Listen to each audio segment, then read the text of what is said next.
guest on the show, Mr. Debashish, is now with us. Sir, thank you so much for taking out time for us. First, let's start with the markets. What is the sense that you get about the markets, the way ahead, and what are the key triggers now to watch out for in India? Hi, thanks for having me here. So in terms of the markets, I think it looks interesting, but not necessarily compelling. By interesting, I mean that, we've held up reasonably well over the course of the last year where all kinds of things have been thrown at the market, especially in the context of geopolitics, etc. The valuations don't look particularly out of whack, but it's not necessarily compelling for the same reasons that the valuations are not really cheap either. The way forward, I think, and this is where things are a little different, because I'm not sure we're really in that kind of regime, which is a normal market functioning based on free market capitalism anymore.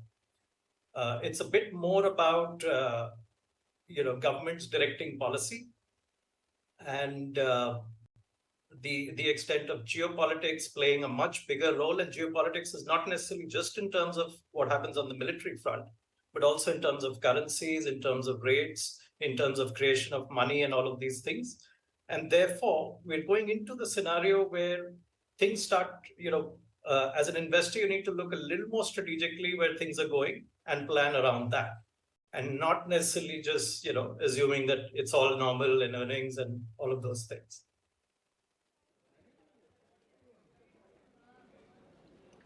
Got the point. How would you look at the banking names, especially the larger ones first and then probably on the mid-cap side? Sorry, your voice did not come. How would you look at the banking names, especially the larger banking names and then the mid-cap ones?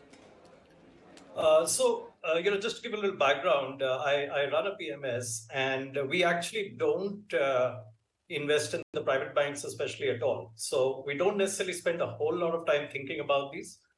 My simple answer to it would be that I see this as a sector which has been probably the highlight of the last decade and is a significant part of the current weightage of the index, probably about 1/3 of the index. And therefore, going forward, the risk versus reward doesn't look all that compelling to me. That doesn't preclude the possibility of trading, moves from time to time. I think that can always happen. But structurally, it's not something we look at with a whole lot of interest, simply because in our opinion, there's a lot of competition, call it, which is coming up both on the asset side and the liability side. And which is why we don't spend a whole lot of time about it. If you look at the stocks specifically, yes, the bigger lot have been, you could say, flattish over the last 2-3 years, leaving aside one or two names who have, obviously had a turnaround post 2017 and then been running up since then. But if you look at just below that, below the top 4 or 5 names, they've actually been in a bear market for a significant period of time. So, long story short, not an area of particular interest to us. You follow probably a more bottom-up approach and looking at stock-specific action. But do you have any view as far as some of these e-commerce companies are concerned or the newly listed companies are concerned? A lot of them have corrected quite a bit. Any particular view on these names? Again, not an area of particular interest to us, simply because this, again, is a trend which has been in place since early 2010. It's just that they may have got listed very recently. Whatever has worked over a long period of time is a function of what was the macro regime in that particular period, which is particularly low rates, driven largely by central banks and all that. In the regime going forward, I'm not necessarily sure these kind of names are, what we've seen is probably the listing, which is like some sort of a sort of milestone in their journey, but not necessarily something which is all that compelling for us. Maybe 6-7 years down the road, when we have a much more evolved, digitized society, these things start becoming more relevant, not necessarily the things for us at this point.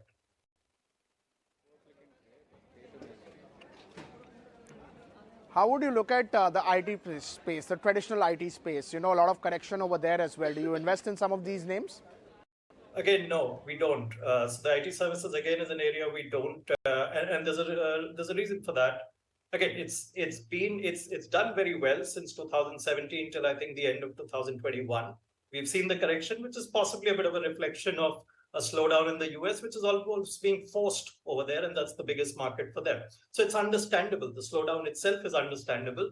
Again, yes, if we have a little bit of easing of the rate hike intensity, then you could see some sort of trading rebounds in these things. But again, not an area of huge interest for us for a very simple reason that these are IT outsourcing firms. I think IT is moving from being an outsource function to a core function for every industry.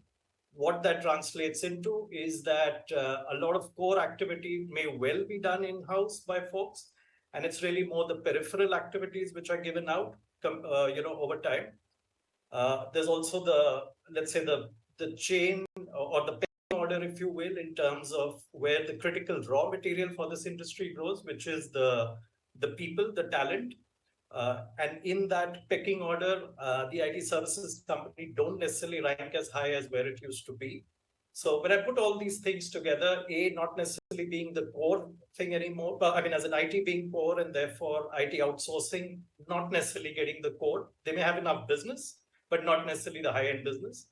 And raw material, which is your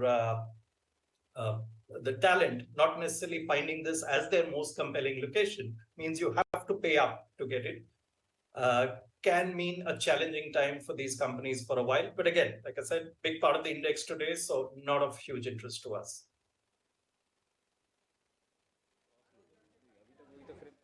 Right. What is the clear thing that you would probably invest right now in looking at the valuation, looking at the numbers, banks and IT you don't like? So essentially, what would be the names that you would invest in? Would capital goods or power be of your interest? Yeah, so I'll give you a little more nuanced view of that. And we can't really go into individual names because, we do manage money, so that wouldn't be possible. But in terms of what we do look at trends which are more relevant going ahead in the kind of regime which we have going ahead. We have a checklist about 3 things which we look at when trying to select these trends. One, is it a global trend? And by global, we look at what's happening on the macro front, what's happening on the geopolitical front. Is it something where the interest, the economic interest, the social interest, and the political interest of India comes together? And lastly, is it somewhere where technology can play a constructive role as opposed to a disruptive role? So if these 3 things align, the global tailwind, the domestic interest, as well as the constructive support of technology, those are the kind of trends we want to look at. Some examples of that is we do think, there's a fair build out of the manufacturing space which will happen over here. The global trend is fairly well known, China +1. I don't think realistically it's going to be China +1. It's probably going to be more like China +50 or 60. But yes, there will be, manufacturing moving out of there and into different locations, including ours. It could be the shift of agriculture from what it is today to a far more evolved agribusiness as what is visible in the West. It could be things like the building out of logistics, infra, etc., which you need to support a much bigger economy than what we are today. It could also be certain industries which are owned by the government in the strategic sectors, which have a very important role to play when you move into this geopolitically driven environment. And where also you need to do counter-cyclical capex and things like that to grow the economy from a low income to a middle income space. So we could be looking at that. And lastly, we also look at the broader creation of a digitized society. I think bits and pieces of it are happening, but it's something which is very unique to India, the way it is getting built out, the entire tech stack called India Stack. If you go through the entire chain of what's going on there, right from what started with digital ID, but which is evolving into, whether it's online commerce, trust, central bank digital currencies, things like that. So that could be a very unique thing getting built, where again, it's not 1 or 2 companies controlling the monopolies, but a state-owned core architecture on which private guys build on top of that. So these are the kind of things we look at. Within that, then we look at where the risk versus reward is at any point in time. For instance, in manufacturing, is it more rewarding to be on the input side or be a manufacturer? And today the answer could be something, and that's where we look at. Tomorrow the answer could change, and we might, also change our view based on that. So that's how we look at the world, and that's how we sort of invest. China plus one theme that's done well is on the defense side. Is that something which you particularly like? May not be China plus one, but again, it's something which essentially has been quite interesting and has been buzzing.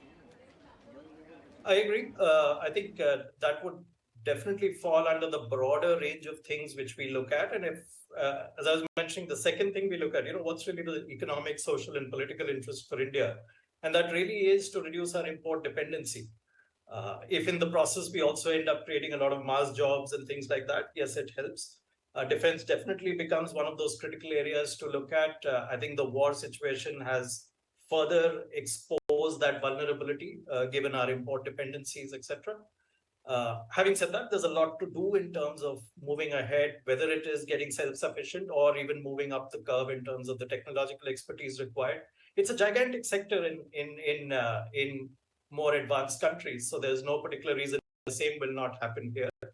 I think we're still in a very early stage, and what always happens in a trend which is playing out is that initially you'll get a lot of moves into whatever is available, and it's not necessarily a huge sample set of companies available today. And then inevitably there'll probably be a bit of a correction where the market might have priced in things a little ahead of what the real numbers are. And keeping in mind in defense, there are large working capital requirements, so therefore the numbers may not always necessarily show over time. But yes, to your point, definitely an area of interest.